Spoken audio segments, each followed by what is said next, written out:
সকলকে central nervous system pharmacology sedative and hypnotics ড্রাগের দ্বিতীয় ক্লাসে স্বাগতম। তো গত ক্লাসে কিন্তু আমরা অনেক কিছুই পড়লাম। আমরা এখানে নিউরোট্রান্সমিটার এবং এটার ডিজিজগুলো যে আছে ডিজিজগুলো প্যাথোফিজিওলজি আমরা কীভাবে সেটা ভালো করতে পারি, এবং আমরা সিডেটিভ কী, হিপনোটিক্স কী, ড্রাগস, এবং এখান থেকে আমরা আরও কিছু ডোজ ডিপেন্ডেন্ট ইফেক্টস অনেক কিছু পড়লাম। সো তোমরা যারা ফার্স্ট ক্লাসটা করেনি অবশ্যই ফার্স্ট ক্লাসটা করে আসবে। তো আজকে আমাদের আলোচনার বিষয় ছিল যে মেকানিজমটাকে, আমরা যে বেনজোডায়াজিপিনটা দিতেছি এই বেনজোডায়াজিপিনের মেকানিজম কী। মেকানিজমটা বলার আগে আমি তোমার কাছে কোয়েশ্চেন করতে চাই যে আমি যখন ইন্ট্রোডাকশনের কথাবার্তা বলছিলাম তখন আমি বলছিলাম যে এখানে যত ডিজিজ আছে আমরা এই ডিজিজগুলোকে মেনলি দুইটা ভাগে ভাগ করতে পারি, একটা হচ্ছে এক্সাইটেটরি, একটা হচ্ছে ইনহিবিটরি। এখন এই বেনজোডায়াজিপিন আমরা মূলত কোন ধরনের ডিজিজে ইউজ করি? এগুলো কিন্তু অবশ্যই আমরা এক্সাইটেটরি ডিজিজে ইউজ করি, আমরা ইনহিবিটরি ডিজিজে ইউজ করি না। দ্যাটস মিন এই সকল প্যাথোফিজিওলজি যে সকল ডিজিজে আছে ওইখানে আমরা ইউজ করব, ঠিক আছে? হ্যাঁ, এবং আমাদের এইটার মেকানিজমের উদ্দেশ্য থাকবে এইদার আমাদের যে এক্সাইটেটরি নিউরোট্রান্সমিটার কমাতে হবে, অথবা ইনহিবিটরি নিউরোট্রান্সমিটার বাড়াতে হবে, অথবা ডিপোলারাইজেশন কমাতে হবে, হাইপারপোলারাইজেশন বাড়াতে হবে, অথবা রিপোলারাইজেশন বাড়াতে হবে। এবং বেনজোডায়াজিপিনের মূল মেকানিজমটা হচ্ছে এই হাইপারপোলারাইজেশনকে বাড়ানোর মাধ্যমে কাজ করে। তাহলে আমরা এখন একটু দেখতে চাই যে এটা আসলে কীভাবে কাজ করে, আমরা ডিটেলসটি দেখতে চাই। তাহলে আমরা কি বুঝলাম যে এইটা কোন ধরনের ডিজিজে কাজ করে? এটা মূলত এক্সাইটেটরি যে ডিজিজগুলো আছে তার জন্য আমরা ইউজ করব, এবং আমার উদ্দেশ্য থাকবে কি হাইপার পোলারাইজেশন করা। কারণ কি, যদি আমি হাইপার পোলারাইজেশন করতে পারি তাহলে এই এক্সাইটেশনটা কমতেছে, ফলে পেশেন্ট ভালো হচ্ছে, ঠিক আছে? তো এই মেকানিজমটা বোঝার আগে আমরা এই ছবিটা সম্পর্কে একটু পড়বো। এটা হচ্ছে একটা গাবা রিসেপ্টরের ছবি। আমি যখন নিউরোট্রান্সমিটার পড়াইছিলাম আমি কিন্তু বলছিলাম যে গাবা কি, গাবাও কিন্তু একটা নিউরোট্রান্সমিটার, ঠিক আছে? গাবা কিন্তু নিউরোট্রান্সমিটারও আছে, গাবা আবার রিসেপ্টরও রয়েছে। এইখানে তোমরা যে ছবিটা দেখতেছো এই ছবিটা হচ্ছে একটা গাবা রিসেপ্টরের ছবি, ঠিক আছে? এই গাবা রিসেপ্টরের স্ট্রাকচারটা আসলে কীরকম? এটা হচ্ছে একটা পেন্টামারিক স্ট্রাকচার, অর্থাৎ এখানে 5টা সাব ইউনিট রয়েছে। কি কি? আমার এখানে রয়েছে দেখো 1টা 2টা, অর্থাৎ 2টা আলফা সাব ইউনিট, আবার 1টা 2টা, অর্থাৎ 2টা বিটা সাব ইউনিট, এবং একটা আছে গামা সাব ইউনিট, ঠিক আছে? গাবাতে গামা সাব ইউনিট, ঠিক আছে? এবং এইটা কিন্তু একটা গোলের একটা স্ট্রাকচার, অর্থাৎ আমরা যদি এইভাবে চিন্তা করি মাঝখানে একটা পোরের মতো রয়েছে, এবং এখানে আমরা 5টা ভাগে ভাগ করতে পারি, ঠিক আছে? আমার এখানে আছে 2টা আলফা, 2টা বিটা এবং একটা গামা, এবং মাঝখানে একটা পোরের মতো আছে। এই যে পোরটা, এটা একটা channel, this is the chloride ion channel. তো কী হয়, এইখানে এই সাব ইউনিটে আমার বিভিন্ন ধরনের রিসেপ্টর রয়েছে। এইদার সেটা হতে পারে বেনজোডায়াজিপিনের জন্য রিসেপ্টর, এইদার সেটা হতে পারে গাবার জন্য রিসেপ্টর, অথবা অন্য কোনো ড্রাগসের জন্য রিসেপ্টর। তো যখনকা এই রিসেপ্টরগুলোর সাথে ওই ড্রাগসগুলো বাইন্ড করে তখন এইদার আমার যে ক্লোরাইড আয়নটা আছে, এই ক্লোরাইড আয়ন চ্যানেলটা আছে, এটা হয় বন্ধ হবে আর না হলে ওপেন হবে। এই বন্ধ এবং ওপেন হওয়ার মাধ্যমেই সে কাজ করে। তো আমি বলছিলাম যে আমরা এই বেনজোডায়াজিপিনটা কোন ধরনের ডিজিজে ইউজ করি? আমরা যত এক্সাইটেটরি ডিজিজ আছে, এক্সাইটেটরি এক্ষেত্রে আমরা ইউজ করি। দ্যাটস মিন কি, আমার এখন ভালো করতে হবে। ভালো করতে হলে কী করতে হবে? এটাকে আমার ইনহিবিশন করতে হবে। এবং আমি বলছিলাম আমরা হাইপার পোলারাইজেশন করার মাধ্যমে এটাকে ইনহিবিশন করবো, ঠিক আছে? তো তুমি এই ছবিটা যদি একটু চিন্তা করো, এই দিকে আমার কি আছে? এটা হচ্ছে তোমার নিউরাল সেল, ঠিক আছে? এবং বাইরে কি আছে? Extra cellular portion. তো নিউরাল সেলটা কিন্তু অলরেডি এক্সাইটেড, তার ডিজিজ আছে, নিউরাল সেলটা অলরেডি এক্সাইটেড। তোমার কী করতে হবে? এই নিউরাল সেলকে তোমার হাইপার পোলারাইজেশন করতে হবে, ঠিক আছে? তো তুমি আমার বলো যে কোনোভাবে যদি এই ক্লোরাইড আয়ন চ্যানেলটা খোলা যায়, এটাকে যদি কোনোভাবে ওপেন করা যায়, তাহলে কী হবে? অবশ্যই কি এই ক্লোরিনটা এই নিউরাল সেলের ভেতরে এন্ট্রি করবে, এবং যদি এন্ট্রি করে, যেহেতু এটা ঋণাত্মক, দ্যাটস মিন নেগেটিভ, ফলে আমার কী হবে? আমার নেগেটিভ চার্জ ইনক্রিজ করবে। তাহলে তুমিই বলো যে নেগেটিভ চার্জ ইনক্রিজ করলে হাইপার পোলারাইজেশন হবে কি না? অবশ্যই হবে। তাহলে কি আমার পেশেন্টটা ভালো হইলো কি না? অবশ্যই হলো, কারণ পেশেন্টের সমস্যা ছিল এক্সাইটেশন, তাকে আমি হাইপার পোলারাইজ করে দিয়েছি, ঠিক আছে? এখন এই যে বিষয়টা, অর্থাৎ এই যে বিভিন্ন চ্যানেল খুললো, এইটা একটা সিস্টেমেটিকভাবে হয়, এখন আমরা একটু দেখতে চাই যে এটা আসলে কীভাবে। তো তুমি যদি বেনজোডায়াজিপিন দাও, সে কী করে? ও প্রথমে এই বেনজোডায়াজিপিনের জন্য আমার এই গাবা রিসেপ্টরের যে বাইন্ডিং সাইটটা আছে ওই বাইন্ডিং সাইটের সাথে বাইন্ড করবে। এখন এই বাইন্ডিং সাইটটা কোথায়? তুমি যদি খেয়াল করো, এই বাইন্ডিং সাইটটা আলফা সাব ইউনিট আর হচ্ছে গামা সাব ইউনিট, এই দুইটার মাঝখানে আছে। অর্থাৎ আমরা বলতে পারি a side between the alpha subunit and beta sub unit. আবার অনেক স্যার ম্যাডামরা এটাও শুনতে পছন্দ করে, এটা আলফা এবং বিটা দুইটার সাথেই বাইন্ড করে, ঠিক আছে? তো আসলে যে যেভাবে শুনতে চায় তোমরা তাকে সেইভাবেই বলবো। তাহলে আমি বললাম যে এটা কী করে? এটা হচ্ছে আলফা সাব ইউনিট এবং গামা সাব ইউনিটের মাঝখানে একটা সাইটের সাথে বাইন্ড করে। বাইন্ড করার জন্য কী হয়? এই যে গাবা রিসেপ্টরটা আছে, এই গাবা রিসেপ্টরে গাবার প্রতি যে অ্যাফিনিটিটা ইনক্রিজ করে, ফলে বাইরের যে গাবা নিউরোট্রান্সমিটারটা আছে, এই নিউরোট্রান্সমিটারটা আইসা এই গাবা রিসেপ্টরের সাথে তার যে বাইন্ডিং সাইট, গাবার যে বাইন্ডিং সাইট ওইখানে সে বাইন্ড করে। এখন এই বাইন্ডিং সেটটা কোথায়? এইটা হচ্ছে in between the alpha and beta sub unit, অর্থাৎ আলফা এবং বিটা সাব ইউনিটের মাঝখানে একটা সাইট রয়েছে, ওইখানে এই গাবা নিউরোট্রান্সমিটারটা বাইন্ড করে। ঠিক আছে, এবং এইটা বাইন্ড করার জন্যই তখন এই ক্লোরাইড আয়ন চ্যানেলটা ওপেন হয়, এটা ওপেন হচ্ছে। ঠিক আছে, ওপেন হওয়ার জন্য আমার যে নিউরাল সেল আছে, এই নিউরাল সেলের মধ্যে কি করে ক্লোরিনটা এন্ট্রি করলো, এবং ক্লোরিন যেহেতু নেগেটিভ, অর্থাৎ কি আমরা বলতে পারি নিউরাল সেলের মধ্যে নেগেটিভ চার্জ ইনক্রিজ করলো, ফলে কি হচ্ছে হাইপার পোলারাইজেশন হলো এবং পেশেন্টটা সুস্থ হয়। কারণ পেশেন্টের সমস্যা ছিল কি এক্সাইটেশন। ঠিক আছে, এখন তোমরা যদি একটু মেকানিজমটা দেখো তোমাদের কাছে বিষয়টা আরও একটু সহজ লাগবে। যে তুমি যখন বেনজোডায়াজেপিনটা দিলাম, এই বেনজোডায়াজেপিন কী করলো, সে একটা সাইটে বাইন্ড করলো between the alpha and gamma subunit of the GABA receptor. Bind করার জন্য দেখা যায় যে গাবা রিসেপ্টরের প্রতি গাবার অ্যাফিনিটিটা ইনক্রিজ করে। ঠিক আছে, এবং এর ফলে এই যে তোমার বিষয়টা হলো, অর্থাৎ বেনজোডায়াজেপিন বাইন্ড করলো, গাবা আসলো, গাবাও বাইন্ড করলো এবং ক্লোরাইড আয়ন চ্যানেল খুললো, আলটিমেটলি এখানে একটা কমপ্লেক্স ফর্মেশন হয়। কমপ্লেক্সটি কি? Benzodiazepine GABA chloride ion channel complex. এটা খুব ভালোভাবে মনে রাখবা, ভাইবাতে কিন্তু এই কমপ্লেক্সটার নাম শুনতে চায়। কী কমপ্লেক্স? হচ্ছে benzodiazepine GABA chloride ion channel complex. এবং এইটার জন্য দেখা যায় এই যে ক্লোরাইড আয়ন চ্যানেলটা আছে, এইটার ওপেনিংয়ের যে ফ্রিকোয়েন্সিটা আছে এটা ইনক্রিজ করে, অর্থাৎ সে র্যাপিডলি ওপেন হচ্ছে। ঠিক আছে, মানে ওপেন হচ্ছে ক্লোজ হইতেছে, কিন্তু এখানে ফ্রিকোয়েন্সিটা বেশি, অর্থাৎ র্যাপিডলি হচ্ছে। ফলে কি, যেহেতু ওপেন হচ্ছে তাহলে আমি বলতে পারি যে ইনফ্লাক্স হচ্ছে ক্লোরিন কোথায়? নিউরাল সেলের মধ্যে। এবং এটা যদি নেগেটিভ যায় তাহলে কি হাইপার পোলারাইজেশন হচ্ছে, ফলে কোনো অ্যাকশন পটেনশিয়াল তৈরি হচ্ছে না, কারণ অ্যাকশন পটেনশিয়াল শুধু ডিপোলারাইজেশনে তৈরি হয়। ঠিক আছে, ফলে সিএনএস কি হচ্ছে? রিপ্লেস হচ্ছে। আলটিমেটলি আমরা সিডেটিভ অ্যান্ড হিপনোটিক ইফেক্টটা পাইতেছি। আশা করি তোমরা মেকানিজমটা বুঝতে পারছো। তো এইখান থেকে যেই জিনিসটা তোমাকে মাস্ট বি মনে রাখতে হবে, এই কমপ্লেক্সটার নাম এবং এখানে ফ্রিকোয়েন্সিটা ইনক্রিজ করছে। আমরা যখন বারবিচুরেট পড়বো তখনকার দেখবো যে মেকানিজম সব সেম, শুধু দেখবা একটাই পার্থক্য যে এই যে ফ্রিকোয়েন্সি বারবিচুরেটের ক্ষেত্রে হচ্ছে ডিউরেশনটা ইনক্রিজ করে, অর্থাৎ সে প্রলং সময় ওপেন থাকে। এটা হচ্ছে কার জন্য? বারবিচুরেটের জন্য। আর বাকিগুলো কিন্তু সবই সেম মেকানিজম। তো ভাইবাতে অনেক সময় কোয়েশ্চন করে এই যে মেকানিজম, এইটা কোন ধরনের mechanism? Is it GABAergic mechanism or GABA mimetic, অর্থাৎ GABAergic action or GABA mimetic? তুমি বলবা যে সেইটা হচ্ছে গাবার্জিক অ্যাকশন,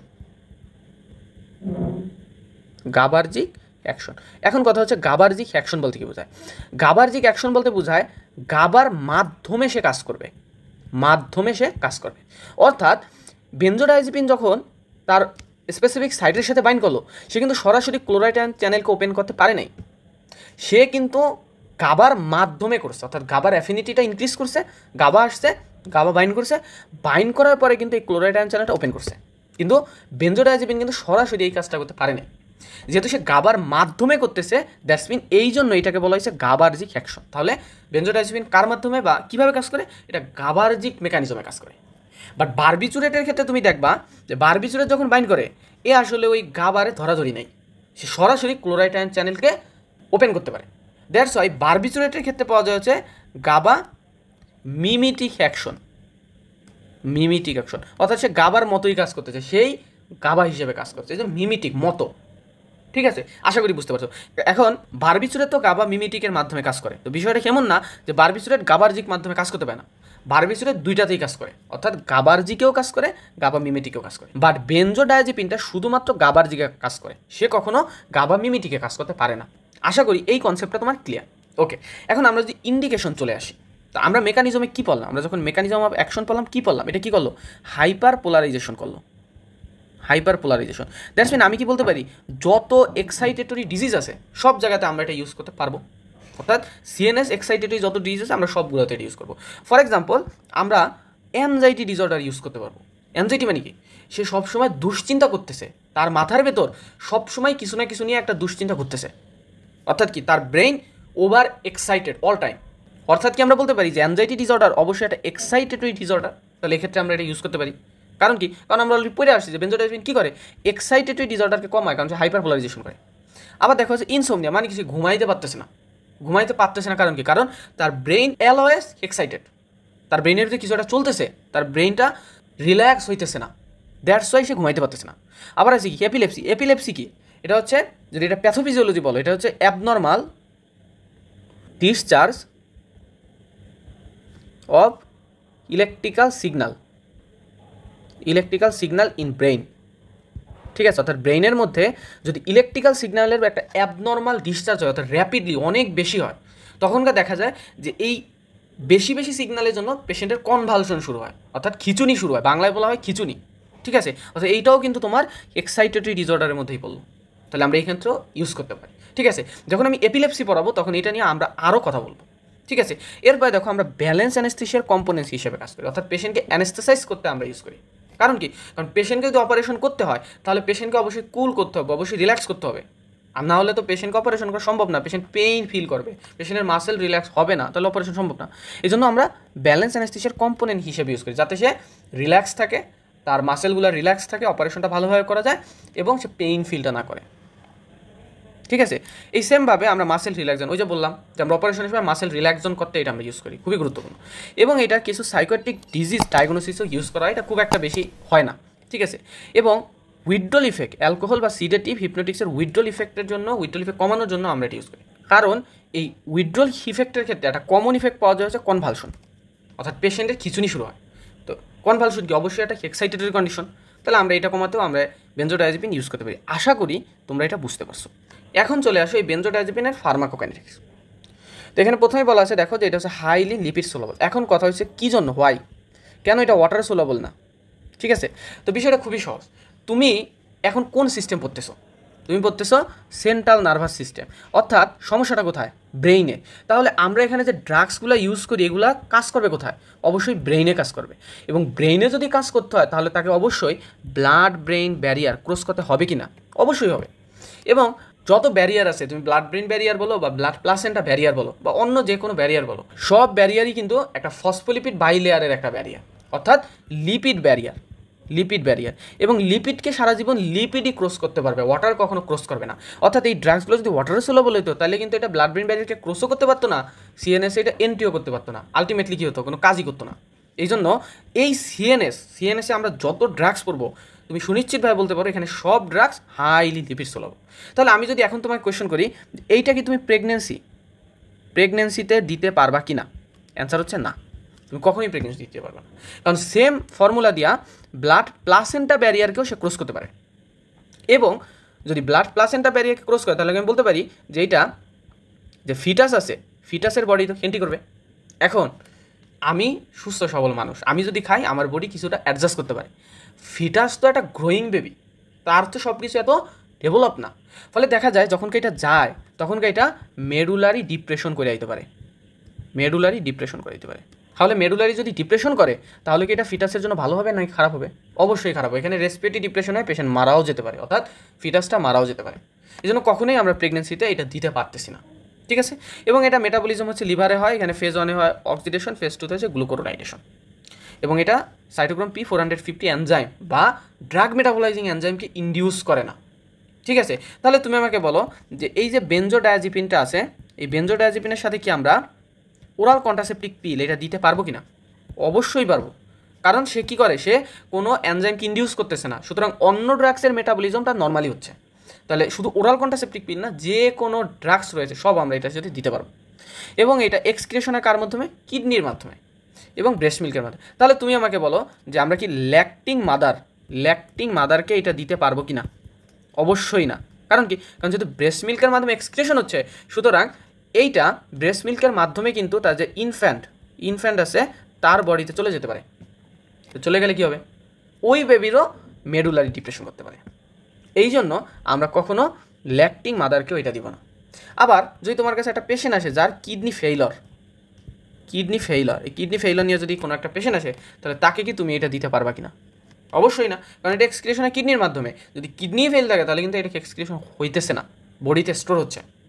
এই জন্য তাহলে আমরা কিন্তু অলরেডি এই ড্রাগসের 3টা কন্ট্রা ইন্ডিকেশন কিন্তু পড়ে ফেললাম। ঠিক আছে, তুমি কি বুঝতে পারতেছো কি না? 3টা কন্ট্রা ইন্ডিকেশন কি? একটা হচ্ছে প্রেগনেন্সি, 2 নম্বর হচ্ছে ল্যাকটেশন, 3 নম্বর হচ্ছে কি কিডনি ফেলার। ঠিক আছে, 3টা কন্ট্রা ইন্ডিকেশন কিন্তু আমরা অলরেডি পড়ে ফেলছি। আরও কিছু আছে যেটা আমরা কন্ট্রা ইন্ডিকেশনে পড়বো। এখানে দেখো লেখা আছে যে why contraindicated to pregnancy. আমি কিন্তু অলরেডি এক্সপ্লেন করেছি। কারণ কি? কারণ হলো এটা ব্লাড প্লাসেন্টা যে ব্যারিয়ার আছে এটাকে ক্রস করতে পারে, ফলে ফিটাসে যায় ফিটাল মেডুলারি ডিপ্রেশন করে দিতে পারে, অর্থাৎ রেসপিরেটরি ডিপ্রেশন করতে পারে। এবং কেন এটা ল্যাকটেশনে কন্ট্রা ইন্ডিকেটেড? কারণ কি? কারণ এটা ব্রেস্ট মিল্কের মাধ্যমে কী হয়, এক্সক্রিয়েশন হয়। ফলে কী হবে? ফলে তার যে বেবিটা আছে তার মেডুলারি ডিপ্রেশন করতে পারে, এই জন্য দেওয়া যাবে না। এখন আসি আমরা ফার্মাকোলজিক্যাল এখানে কী অ্যাকশন করে। ঠিক আছে, তো আমরা কিন্তু প্রথম ক্লাসে কিন্তু ডোজ ডিপেন্ডেন্ট ইফেক্টটা পড়ছিলাম। এইখানে ছিল যে আমরা ডোজ বাড়ানোর সাথে সাথে ইফেক্টটা আমাদের কীরকম হয়। ফার্মাকোলজিক্যাল অ্যাকশন এইগুলাই, যে সে এইগুলাই করতে পারে। কিন্তু কথা হইতেছে এই কোয়েশ্চনগুলো একটু লং কোয়েশ্চনে দিয়ে যায়, একটু বেশি মার্কের জন্য দেয়। এই জন্য শুধু এই নামগুলো বললে আসলে ফুল মার্ক পাওয়া যায় না, কিছু এক্সপ্লেনেশন করতে হয়। তো তখনকার আমি এটা যেটা লিখে দিছি তোমরা এই এক্সপ্লেনেশনগুলো করতে পারো। যেমন যখনকার বলা হয়েছে সিডেশন, সিডেশন কি, সে অ্যাংজাইটিকে রিডিউস করবে। ইউফোরিয়া, ইউফোরিয়া মানে কি, ইউফোরিয়া মানে হচ্ছে feelings of wellbeing, feelings of wellbeing, অর্থাৎ সে ভালো আছে সেরকম ফিল করবে, ঠিক আছে। এবং এইটার জন্যই কিন্তু এই ড্রাগস দিয়ে অ্যাডিকশন হয়। অ্যাডিকশন মানে কি, মানে সে এইটার প্রতি অ্যাডিক্টেড হয়ে যায়, যে এটা সে বারবার নেয়। এটার কারণ হচ্ছে এই ইউফোরিয়া, ঠিক আছে। কারণ সে যখন এটা বুঝে যায় যে এই ড্রাগসটা নিলে আমি ভালো ভালো ফিল করতেছি, আমার অনেক ভালো লাগতেছে, তখনকার সে এইটা বারবার নেওয়ার জন্য অ্যাডিক্টেড হয়ে যায়। এবং impair judgement and loss of the self control, তুমি এটা বুঝতেই পারতেছো, তুমি কী করতেছো, তুমি ব্রেইনটাকে বা সিএনএসকে কী করতেছো, ইনহিবিট করে দিতেছো। তাহলে ব্রেইনটাকে যদি তুমি ইনহিবিট করে দাও, তাহলে কি তার কন্ট্রোলটা কি আগের মতো আর থাকবে? কখনোই না। সে কি আর জাজমেন্টাল যে কাজগুলো আছে এগুলো ভালো মতো করতে পারবে? কখনোই করতে পারবে না। এই জন্য এইগুলো হতে পারে। এরপর আছে কি দেখো, হিপনোটিক্স। ডোজ ডিপেন্ডেন্ট ইফেক্টে আমি যখন পড়াইছিলাম আমি বলছিলাম যে সবচেয়ে লো ডোজে হচ্ছে কি এটা সিডেটিভ হিসেবে কাজ করে, এরপর হচ্ছে কি হিপনোটিক্স হিসেবে কাজ করে, ঠিক আছে। এইখানে দেখো বলা আছে যে all the sedative and hypnotics induce sleep in high enough dose, অর্থাৎ তুমি যখন লো ডোজের থেকে একটুখানি বেশি দেবা তখনই এটা হিপনোসিস করতে পারে। এরপরে দেখো কি আছে যে অ্যানেস্থেশিয়া, ঠিক আছে। অ্যানেস্থেশিয়ার এখানে দেখো লেখা আছে যে তুমি যখন হাই ডোজ দিতেছো তখন এইটা এমন একটা পয়েন্টে সিএনএসকে ডিপ্রেস করে যেটা হচ্ছে স্টেজ 3 জেনারেল অ্যানেস্থেশিয়া।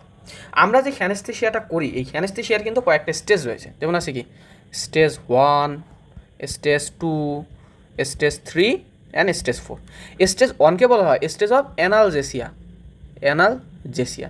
স্টেজ যেটা 2 আছে স্টেজ 2কে বলা হয় stage of excitation, excitation. Stage 3কে বলা হয় স্টেজ অফ সার্জিক্যাল অ্যানেস্থেশিয়া, ঠিক আছে। স্টেজ 4কে বলা হয় stage of medullary depression, depression.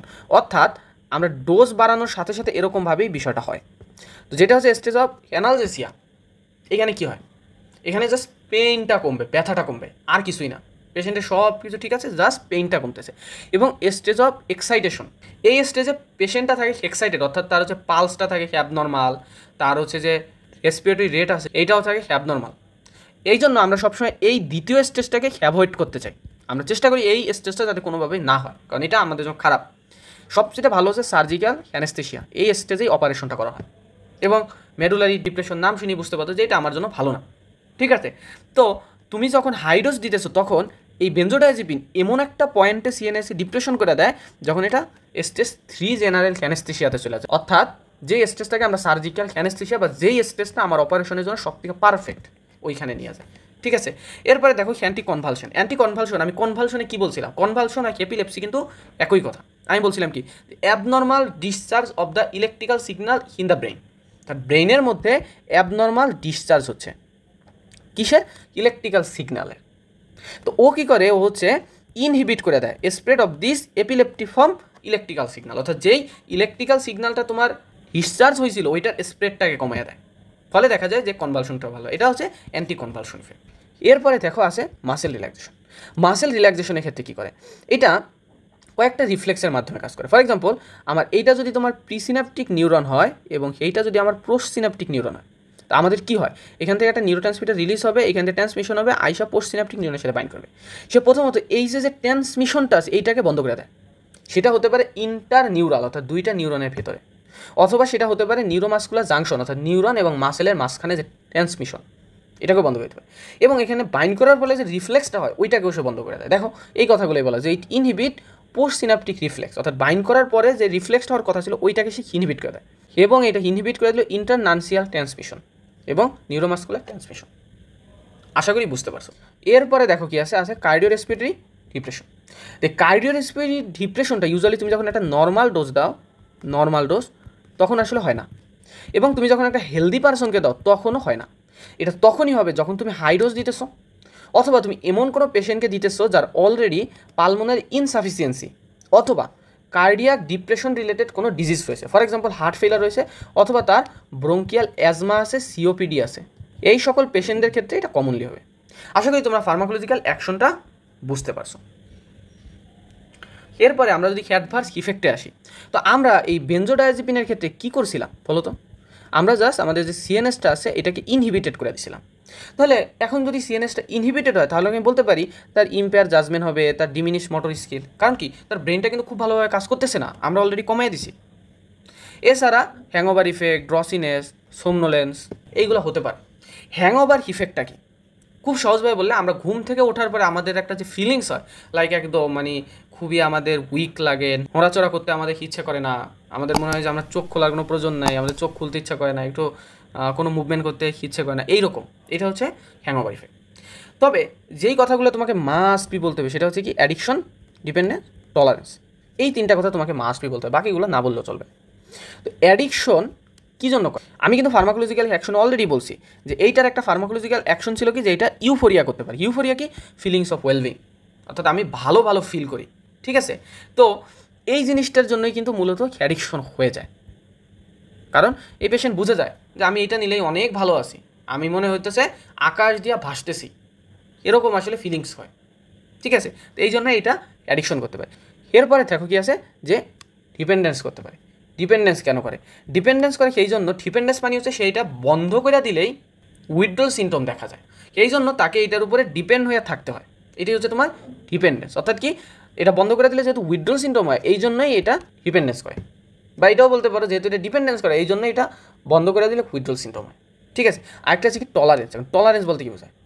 Tolerance বলতে বোঝায় আমার সেম ইফেক্টের জন্য আমার যে ডোজটা আছে এই ডোজকে ইনক্রিজ করতে হবে, দিস ইজ কল টলারেন্স, ঠিক আছে? এখন কথা হচ্ছে এই জিনিসটা আসলে হয় কেন? এইটা আমার যে বেনজোডায়াজিপিনটা আছে এইটা হয় due to the down regulation of GABA receptor. এই গাবা রিসেপ্টরের ডাউন রেগুলেশনের জন্য হয়। এখন কথা এই ডাউন রেগুলেশন এই বিষয়টা আবার কি? এই ডাউন শব্দের আসলে মানে কি? মানে কমলো regulation of the GABA receptor, অর্থাৎ গাবা রিসেপ্টরের সংখ্যাটা কমলো। তুমি যখন রিপিটেডলি ডোসিং করতেছো, রিপিটেডলি তাকে দিতেছো, তখনকার দেখা যায় এই গাবা রিসেপ্টরের ইফেক্টিভ গাবা রিসেপ্টরের সংখ্যাটা কমে যায়। অর্থাৎ আগে যদি 10টা রিসেপ্টর থাকে, মনে করো আগে যদি 5টা রিসেপ্টর থাকে, 1 2 3 4 5, এখন দেখা যায় যে 2টা রিসেপ্টর আর কাজ করতেছে না, তখন কাজ করতেছে কয়টা? 3টা রিসেপ্টর। অর্থাৎ আমার কিন্তু ইফেক্টটা আগের মতো হইতেছে না। তখনকার কী হয়? আমার ডোজকে ইনক্রিজ করতে হয়, ফলে বেশি বেশি ডোজ এই 3টা রিসেপ্টর নেয় এবং সে ভালো একটা ইফেক্ট দেয়। তো এই যে তোমার ডোজ ইনক্রিজ করা সেম ইফেক্টের জন্য এটাকে বলা হয়েছে টলারেন্স। তাহলে বেনজোডায়াজিপিনের ক্ষেত্রে টলারেন্সটা হইলো কেন? Due to the down regulation of GABA receptor. এখন যদি তোমাকে কোয়েশ্চন করে যে এই যে GABA receptor, is it pharmacokinetic tolerance or pharmacodynamic tolerance? তো আমরা কিন্তু পড়ছিলাম যে ফার্মাকোকাইনেটিক্স কি? যে অ্যাবজর্পশন, ডিস্ট্রিবিউশন, মেটাবলিজম এবং এক্সক্রিয়েশন নিয়ে ডিল করে, আর বাকি জগতের যা আছে সবগুলা কি ফার্মাকোডাইনামিকের কাজ। তাহলে এইখানে কি দেখো তো অ্যাবজর্পশন, ডিস্ট্রিবিউশন, মেটাবলিজম আর হচ্ছে এক্সক্রিয়েশন এগুলোর সাথে কোনো সম্পর্ক আছে? নাই, বরং রিসেপ্টর রিলেটেড কিছু চলে আসছে যেটা অবশ্যই ফার্মাকোডাইনামিকের জিনিস। তাহলে আমরা বলতে পারি যে এইটা কোন ধরনের টলারেন্স? এটা একটা ফার্মাকোডাইনামিক টলারেন্স। তো সেইটাকে আমি এইভাবে তোমাদের মনে রাখতে বলবো, তোমরা মনে রাখবা ডিডিডি, অর্থাৎ benzodiazepine, down regulation of gamma, pharmacodynamic tolerance. আমি আবারও বলতেছি, বেনজোডায়াজিপিন, ডি ফর ডায়াজিপিন, বেনজোডায়াজিপিন সে কী করবে? ফার্মাকোডাইনামিক টলারেন্স করবে। কার মাধ্যমে? By the down regulation of the GABA. আশা করি বুঝতে পারছো। এরপরে আসো যে এটা কন্ট্রাইন্ডিকেশন কি? কন্ট্রাইন্ডিকেশন কিন্তু আমি অলরেডি অনেকগুলো বইলা দিছি, যে কি প্রেগনেন্সি, ল্যাকটেশন, এরপর তুমি বলতে পারো যে রেনাল ফেইলর, হেপাটিক ইম্পেয়ারমেন্ট। কারণ কি? কারণ এটা মেটাবলিজম হয় লিভারে। আমি তোমাদের যখনকার ফার্মাকোকাইনেটিক্স পড়াইছিলাম তখনকার কিন্তু আমি এটা বলছিলাম যেটা মেটাবলিজম কোথায় হয়? এই যে লিভারে হচ্ছে। সুতরাং যদি কারো লিভার ফেল করে তাহলে এই পেশেন্টদের কিন্তু আমি এটা দিতে পারতেছি না। এবং পালমোনারি ইনসাফিসিয়েন্সি আমি বলছিলাম যাদের অলরেডি ব্রঙ্কিয়াল অ্যাজমা বা সিওপিডি আছে তাদের ক্ষেত্রে দেখা যায় যে এইটা আরও বেশি রেসপিরেটরি সেন্টারকে ডিপ্রেস করে দিতে পারে। এই জন্য পালমোনারি ইনসাফিসিয়েন্সির পেশেন্টকেও আমরা এটা দিতে পারবো না। আরেকটা জিনিস রয়েছে খুবই গুরুত্বপূর্ণ, সেটা হচ্ছে অবস্ট্রাকটিভ স্লিপ অ্যাপনিয়া। এটা একটু আমাদের বুঝতে হবে। প্রথম কথা, অ্যাপনিয়া কি? এইখানে নামটা যদি একটু তুমি খেয়াল করো যে প্রথমেই কী আছে? প্রথমে আছে কি এ মিনস কি? এ মিনস অ্যাবসেন্ট, এবং কি নিয়া, এই নিয়া শব্দটার অর্থ হচ্ছে ব্রেদিং। অর্থাৎ আমরা বলতে পারি অ্যাপনিয়া মিনস কি? অ্যাবসেন্স অফ ব্রেদিংটা হচ্ছে না, এবং সেটা যদি ঘুমের সময় হয় তাহলে আমরা বলবো কি স্লিপ অ্যাপনিয়া। ঠিক আছে? এই ছবিটা তোমরা যদি খেয়াল করো যে নর্মাল মানুষের ক্ষেত্রে কী হচ্ছে? পার্সনটা ঘুমিয়ে আছে, তো নর্মালি তার যে এয়ার ওয়েটা আছে এটা কিন্তু ওপেন করার জন্য ইজিলি দেখা যায় যে তার এয়ারটা ভেতরে এন্ট্রি করতেছে এবং সে ব্রিদিং নিতেছে। বাট কখনো যদি এই এয়ারওয়েটা ব্লক হয়ে যায় তাহলে কিন্তু সে আর নর্মালি ব্রিদিংটা নিতে পারতেছে না, এবং এটাকেই বলা হচ্ছে স্লিপ অ্যাপনিয়া। এখন এই যে অ্যাপনিয়ার বিষয়, এটা হচ্ছে আমার দুই ধরনের, একটা আছে অবস্ট্রাক্টেড অ্যাপনিয়া, আরেকটা আছে নন অবস্ট্রাক্টেড অ্যাপনিয়া। তো যেইটা হচ্ছে তোমার অবস্ট্রাক্টেড অ্যাপনিয়া, এই ক্ষেত্রে আসলে কী হয়, সেক্ষেত্রে দেখা যায় তার যে এয়ারওয়েটা আছে এটা ব্লকেজ হয়ে যায়। এখন কথা ব্লকেজ হইলো কেন? ব্লকেজ হইলো তার যে টাং মাসেল আছে, অথবা তার এই পাশে যে থ্রট মাসেলগুলো আছে, এই মাসেলগুলো কী করে, রিল্যাক্স করে, ঠিক আছে, রিল্যাক্স করার জন্য দেখা যায় তার এয়ারওয়েটা ব্লকেজ করে দিছে, ফলে সে আর এখন ব্রিদিংটা নিতে পারতেছে। এটা হচ্ছে অবস্ট্রাক্টেড অ্যাপনিয়া। আর যেটা হচ্ছে নন অবস্ট্রাক্টেড, এই ক্ষেত্রে দেখা যায় তার এয়ারওয়েটা ওপেন আছে, বাট তার যে রেসপিরেটরি মাসেলগুলো আছে, এই মাসেলগুলো ভালোভাবে কাজ করতেছে না, অর্থাৎ তার ব্রেইন থেকে ভালোভাবে সিগন্যালটা রেসপিরেটরি মাসেল আসতেছে না, যে কারণে রেসপিরেটরি মাসেল অর্থাৎ কী আছে, ডায়াফ্রাম, ইন্টারকোস্টাল মাসেল, এই মাসেলগুলো দেখা যায় যে খুব ভালোভাবে কাজ করতেছে না, ফলে দেখা যায় এয়ারওয়ে ওপেন থাকার পরেও তার ব্রিদিংয়ে সমস্যা হচ্ছে। এটাকে বলা হয় নন অবস্ট্রাক্টেড অ্যাপনিয়া। তো আমাদের কন্ট্রাইন্ডিকেশনটা কি? আমাদের কন্ট্রাইন্ডিকেশন হচ্ছে অবস্ট্রাকটিভ অ্যাপনিয়া বা অবস্ট্রাক্টেড অ্যাপনিয়া। কারণ কি? কারণ তুমি কিন্তু এইখানে যখন এটার ফার্মাকোলজিক্যাল অ্যাকশন পড়ছিলা, ওইখানে কিন্তু তুমি অলরেডি পড়ে আসছিলা বা এটার ইন্ডিকেশন পড়ছিলা যে এটা মাসেল রিল্যাক্সেন হিসেবে আমরা ইউজ করি, মাসেলকে রিল্যাক্স করে দেয়। এখন এরকম একটা পেশেন্ট যার এমনিতেই ঘুমাইলে কি হয়, তার যে মাসেল আছে এই মাসেলগুলো মাসেলটা রিল্যাক্স করে, এবং তুমি যদি আরও তাকে বেনজোডায়াজিপিন দাও, ফলে তার কী হবে, এই মাসেলগুলো আরও বেশি রিল্যাক্স করবে, ঠিক আছে। এখন এইটার যেহেতু বড় কথা হচ্ছে, তুমি কিন্তু অলরেডি যেহেতু বেনজোডায়াজিপিন দিছো, এই পার্সনের কিন্তু কোনোভাবেই ঘুম ভাঙবে না। নর্মালি কী হয়, যখন স্লিপ অ্যাপনিয়া হয়, যখন তার ব্রিদিংয়ের সমস্যা হয়, দেখা যায় পার্সনটার ঘুম ভেঙে যায়, ঘুম ভেঙে গেলে সে আসলে জেগে যায়, এরপরে সে রেস্ট নিয়ে আবার ঘুমায়। কিন্তু তুমি যখন বেনজোডায়াজিপিন দিছো, দ্যাটস মিন সে গভীর ঘুমে আছে, এই ঘুম আর ভাঙবে না, তাহলে তার স্লিপ অ্যাপনিয়া হয়েছে, তার এখানে হয়তো ব্লকেজ হয়ে যাওয়ার জন্য তার ব্রিদিং বন্ধ হয়ে গেছে, কিন্তু তুমি বেনজোডায়াজিপিন দেওয়ার জন্য কিন্তু তার ঘুমটা ভাঙতেছে না, অর্থাৎ সে ঘুমের ভেতরেই মারা যাবে। এই জন্য আমরা কখনোই অবস্ট্রাকটিভ স্লিপ অ্যাপনিয়ার ক্ষেত্রে এটা ইউজ করবো না। আশা করি বুঝতে পারছো কেন ইউজ করবো না। এখন কিছু ক্লিনিক্যাল কথায় আসি যে আমরা এটা কীভাবে প্রেসক্রাইব করব। মনে রাখবা যে সব সময় লো ডোজ দিয়ে আমাদের শুরু করতে হবে, অর্থাৎ এটার 0.5 মিলিগ্রামও কিন্তু কিনতে পাওয়া যায়। সুতরাং সবচেয়ে লোয়েস্ট ডোজ যেটা অ্যাভেলেবেল রয়েছে আমরা ওইটা দিয়ে শুরু করব, এবং আমরা কখনো প্রলং টাইমের জন্য এইটা দিব না। যদি দিতে হয় তাহলে প্রথমে আমরা 7 দিন এটা তাকে দিব, তারপরে এটা 3 দিনের ইন্টারভাল থাকবে, এবং তারপরে আবার তাকে আমরা 7 দিন দিব, অর্থাৎ 2টা শিডিউলের মাঝখানে অবশ্যই তোমাকে 3 দিনের একটা ইন্টারভাল দিতে হবে। এখন কথা হইতেছে কারণ কি, আমরা কেন এইটা দিলাম? কারণ হচ্ছে তুমি কিন্তু পড়ে আসছো যে এটা কী করে, এটা হচ্ছে টলারেন্স ডেভেলপ করতে পারে। টলারেন্স ডেভেলপ কেন করে? Due to the down regulation of the GABA receptor, ঠিক আছে। তো যখনকার তুমি 3 দিনের ইন্টারভাল দিলা, তখন কি হয়, গাবা রিসেপ্টরটা আবার সিনথেসিস হওয়ার একটা সময় পায়, ফলে দেখা যায় তার ইজিলি টলারেন্স ডেভেলপ করে না। বাট তুমি যদি তাকে প্রলং টাইমের জন্য দিয়ে দাও কোনো ইন্টারভাল ছাড়া, তখন কি ডাউন রেগুলেশনটা প্রমিনেন্ট হয় এবং পেশেন্টের ইজিলি দেখা যায় যে টলারেন্স ডেভেলপ করে। এই জন্য অবশ্যই 2টা শিডিউলের মাঝখানে অবশ্যই 3 দিনের একটা ইন্টারভাল দিতে হবে। আশা করি বুঝতে পারছো। এরপরে আসো যে আমি কিন্তু বলছিলাম যে বেনজোডায়াজিপিন ভালো, এবং ভালো হওয়ারও কিন্তু 2টা কারণ আমি বলছিলাম। কী বলছিলাম? যে এইটা হচ্ছে less effect to the cardio respiratory centre বা মেডুলারি সেন্টার। আরেকটা কি বলছিলাম? যে সেইটা থেরাপিটিক ইন্ডেক্স ভালো। আরেকটা হচ্ছে আছে বেনিফিশিয়াল ইফেক্ট, যে এইটার স্পেসিফিক অ্যান্টিডোট রয়েছে, অর্থাৎ কেউ যদি বেনজোডায়াজিপিন দ্বারা পয়জনিং হয়ে যায় তাহলে তার জন্য অ্যান্টিডোট রয়েছে। কি? সেটা হচ্ছে ফ্লুমাজেনিল। এটা ইন্ট্রাভেনাসলি দেওয়া হয়, এটার হাফ লাইফ হচ্ছে 1 ঘন্টা। যেহেতু এটার হাফ লাইফ 1 ঘন্টা, এই জন্য এটা প্রয়োজন অনুসারে রিপিটেডলি ডোজিং করতে হয়। আশা করি বুঝতে পারছো। এখন এইটার আসলে মেকানিজমটাকে, এই যে ফ্লুমাজেনিলটা যে কাজ করলো, এটা আসলে কীভাবে করে? তুমি যদি এই ছবিটা আবার খেয়াল করো, যে আমার বেনজোডায়াজিপিনের যে বাইন্ডিং সাইটটা ছিল, এই যে বেনজোডায়াজিপিনের যে বাইন্ডিং সাইটটা ছিল, সেই সেম জায়গাতেই কিন্তু ফ্লুমাজেনিলের বাইন্ডিং সাইটটা ছিল, এবং দেখা যায় যে ফ্লুমাজেনিলের অ্যাফিনিটিটা এই সাইডের প্রতি বেশি। ফলে তুমি যদি ফ্লুমাজেনিলটা দাও, তখনকার সে কী করে, সেই বেনজোডায়াজিপিনকে এখান থেকে সরাইয়া দেয়, অর্থাৎ বাইন্ডিংটাকে ভেঙে সে নিজে ওইটার সাথে বাইন্ড করে। ফলে বেনজোডায়াজিপিনটা যেহেতু ছুটে গেল, বেনজোডায়াজিপিনটার ইফেক্টটা পাওয়া যায় না। এখন যদি তোমরা মেকানিজমটা খেয়াল করো, তোমাদের কাছে বিষয়টা আরও ইজি লাগবে। তো এইখানে দেখো কি আছে যে ফ্লুমাজেনিল তুমি দিলা, কি করলো, কম্পিটিটিভ অ্যান্টাগনিজম করলো। কারণ কি কম্পিটিটিভ অ্যান্টাগনিজম, আমি বারবার বলছিলাম কম্পিটিশন করলো, কার জন্য, রিসেপ্টরের জন্য। কোন রিসেপ্টর, এই যে গাবা রিসেপ্টরের যে সাইডটা আছে ওর জন্য কম্পিটিশন করলো, ঠিক আছে। কম্পিটিশন করে বেনজোডায়াজেপিনকে ডিসপ্লেস করে দিল এবং নিজে বাইন্ড করলো, ফলে বেনজোডায়াজেপিনের ইফেক্টটা রিভার্স করলো। আশা করি মেকানিজমটা বুঝতে পারছো, ঠিক আছে। এখন এটা হচ্ছে আমাদের লাস্ট স্লাইড আজকের ক্লাসে, যে কেন বেনজোডায়াজেপিনটা ভালো। আমি কিন্তু অলরেডি অনেকগুলো বলে আসছি যে বেনজোডায়াজেপিন থেরাপিউটিক ইন্ডেক্স ভালো এবং এইটা less effect in the cardiorespiratory central এবং স্পেসিফিক অ্যান্টিডোট রয়েছে। আরেকটা হচ্ছে যে এইটা কোনো ড্রাগ মেটাবোলাইজিং এনজাইমকে ইনডিউস করে না, ঠিক আছে, কিন্তু বারবিচুরেট করে। অর্থাৎ বারবিচুরেট আমার যে ড্রাগ মেটাবোলাইজিং এনজাইম রয়েছে ওইটাকে ইনডিউস করে, ফলে অন্য অন্য ড্রাগসগুলার মেটাবলিজম র্যাপিডলি হয়, ফলে ওই ড্রাগসগুলার থেরাপিউটিক ফেলার করতে পারে। ফর এক্সাম্পল, তুমি যদি বারবিচুরেটকে ওরাল কন্ট্রাসেপটিক পিলের সাথে দাও, এক্ষেত্রে কী হবে, কন্ট্রাসেপশন ফেইলার করবে, কারণ এটা হচ্ছে ড্রাগ মেটাবোলাইজিং এনজাইমকে ইনডিউস করে, ফলে ওরাল কন্ট্রাসেপটিক পিলের মেটাবলিজমটা র্যাপিডলি হবে, ফলে কি কন্ট্রাসেপশন ফেইলার করবে, ঠিক আছে। আবার তুমি যদি এই বারবিচুরেটকে অরফেরিনের সাথে দাও, অরফেরিনের আমার কাজ ছিল কি, এটা ছিল অ্যান্টি কোয়াগুলেটিভ, মানে কি সে কোয়াগুলেশন হইতে দিতেছিল না। তাহলে এখন যদি এটা কাজ না করতে পারে, এটা যদি মেটাবলিজম বেশি হয়ে যায়, তাহলে কিন্তু এই অ্যান্টি কোয়াগুলেটিভ যে ইফেক্টটা আছে এটা কিন্তু আর পাবো না, ফলে কী হবে, কোয়াগুলেশন হবে, ঠিক আছে। আশা করি বুঝতে পারছো। তো এই ক্লাসটা আমাদের এই পর্যন্তই, পরের ক্লাসে আমরা ইনশাল্লাহ বারবিচুরেট নিয়ে পড়াশোনা করবো। সো থ্যাংক ইউ সবাইকে।